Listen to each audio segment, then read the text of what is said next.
Hello everybody, this is Caitlin with the Twinsburg Library, here for another awesome virtual vacation to India! So we're going to read a quick story about India, and then I'm going to teach you how to make a very tasty Indian drink, and we're going to do a really fun craft. So let's go ahead and get started. We're going to read Living in India by Chloe Perkins. Let's see. Namaskar. That means hi in Marathi. My name is Nisha, and I live in India. India is a country in Asia where more than 1 billion people live, including me. India is made up of 29 states. People in different states often speak different languages. This is because India is very big. It is the 7th largest country in the world. More than 700 languages are spoken in India. India is split into 4 main geographic regions. The north of India is part of the Himalayan mountain range. To the south is the Deccan Plateau, which has many hills and rivers. The region above the plateau is large and flat and is great for growing crops because many rivers run through it. This area has lots of farms. The last region to the west is covered in deserts. India has many big, bustling cities. One of the biggest is Mumbai. In Mumbai, you'll find Bollywood, where a lot of movies in India are made. India makes the most movies in the world. Many of them are musicals. The biggest city in India is Delhi. Within Delhi is our capital, New Delhi, which is home to many beautiful temples and museums. You can find the Lotus Temple there. It is one of the most famous temples in India. Bengaluru is known as the Garden City. It is filled with blooming trees, big parks, and lakes. Kolkata has been home to many of India's greatest thinkers, artists, writers, and architects over the years. I live near Mumbai in a city called Pune with my mom, dad, and 2 sisters. I have 1 older sister and 1 younger sister. My dad is an airline pilot. He flies people to places all around the world. My mom works for a real estate company. She helps people buy homes and apartments. Each morning I wake up and get dressed. There are many different kinds of clothes in India, like the sari and the kurti. I wear saris to fancy events like weddings. A sari is a long cloth that you wrap around yourself. At home, I often wear shorts, but at school, I wear a uniform. My older sister usually wears a kurti. A kurti is a long shirt that you wear with pants.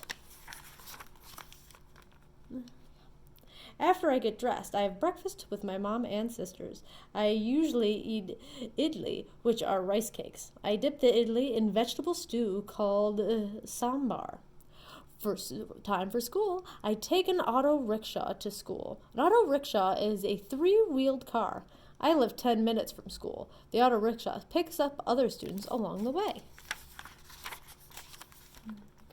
School starts really early at 7:10 a.m. At my school, there are 2 shifts, one in the morning and one in the afternoon. Different students attend each shift. We have 2 shifts because there are too many students to have in school at the same time. There are 56 students in my class. Each day we study math, science, history, Marathi, which is the language of our state, and either art, music, or gym. Our first subject is math. We are learning about subtraction. After our math lesson, we practice reading in English and Marathi. In the big cities in India, most students learn English. It is important to learn English because many medicine labels, menus, and signs in India are printed in English. At 10 o'clock, we stop for our snack break. Today, we are having flatbread with sabzi. Sabzi is a dish made from cooked vegetables. Once we finish our snack, we start our history lesson. We are learning about when the British ruled India from 1858 to 1947. Britain wanted to control India because our country had valuable spices, rice, cotton, tea, and gems. India's resources made Britain very rich. The British built factories and railroads all over India to make and move more goods, but many Indian people were unhappy.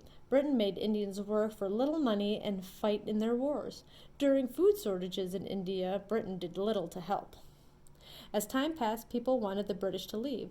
A man called Mahatma Gandhi began a movement to end British rule in 1990. Gandhi told people to stop attending British schools and to stop working for the British. Gandhi was imprisoned a few times, including once right here in Pune.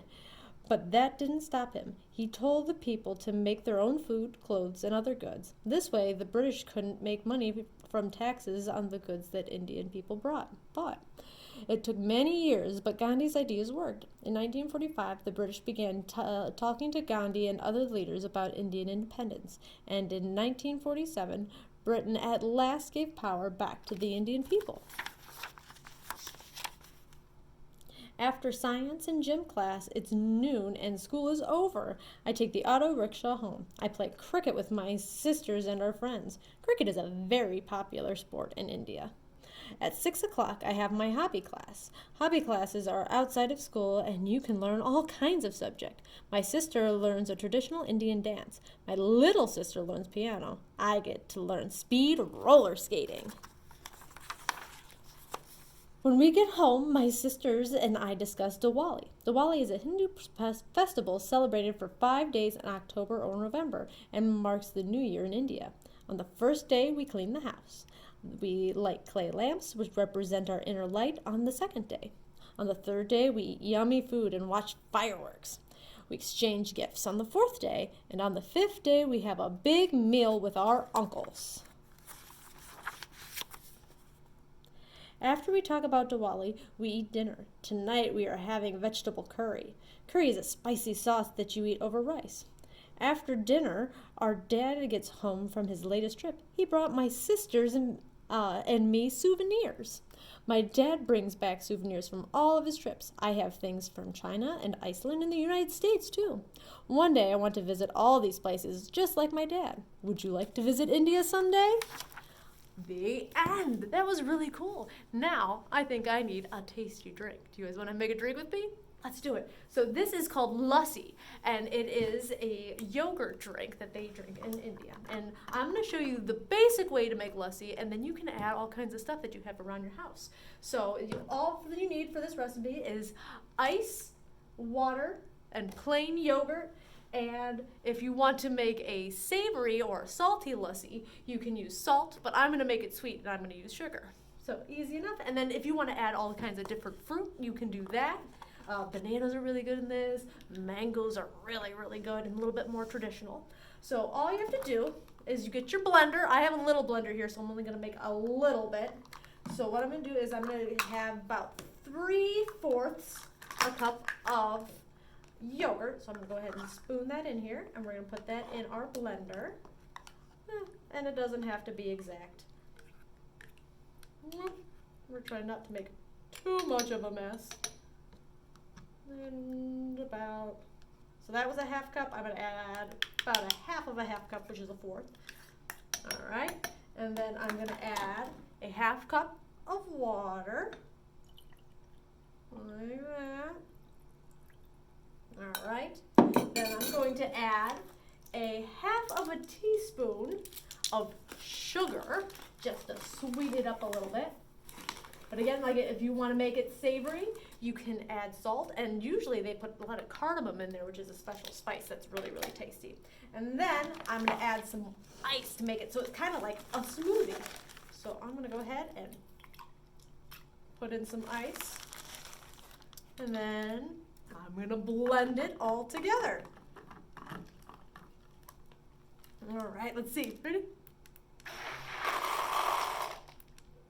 There we go. Awesome.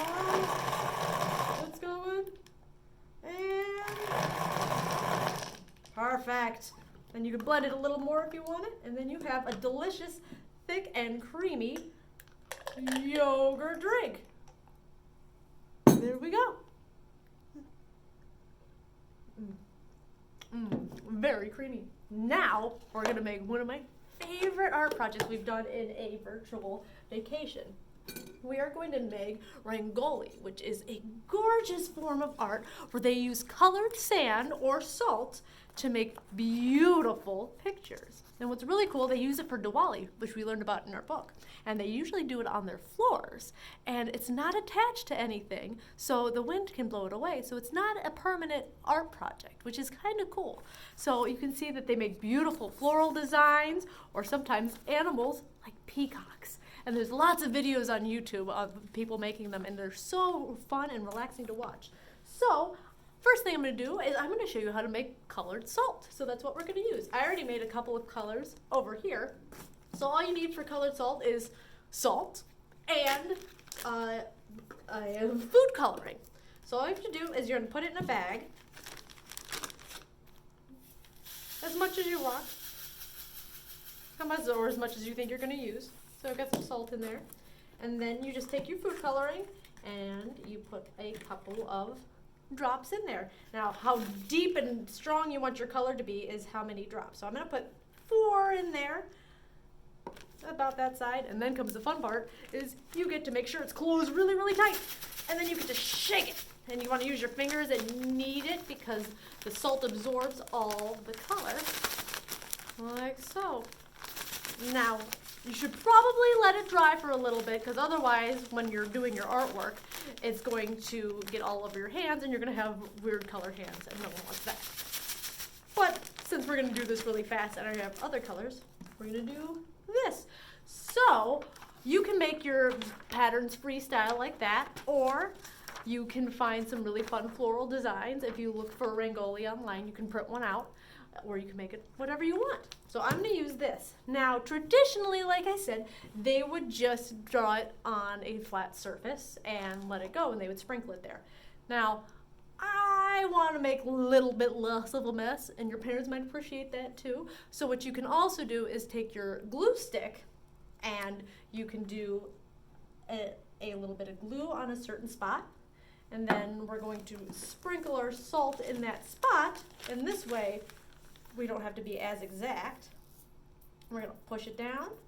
Now you can see I made a big old mess and it doesn't look that exciting. But since we put the glue down, I'm going to shake off the extra, and you can see it a little bit better. So then I'm going to do the next part outside of it. I'm going to do these little petals here in a different color. And I recommend you use a glue stick rather than liquid glue, because if you use liquid glue, then the food coloring will seep into the paper and make an even bigger mess than we're already making. All right.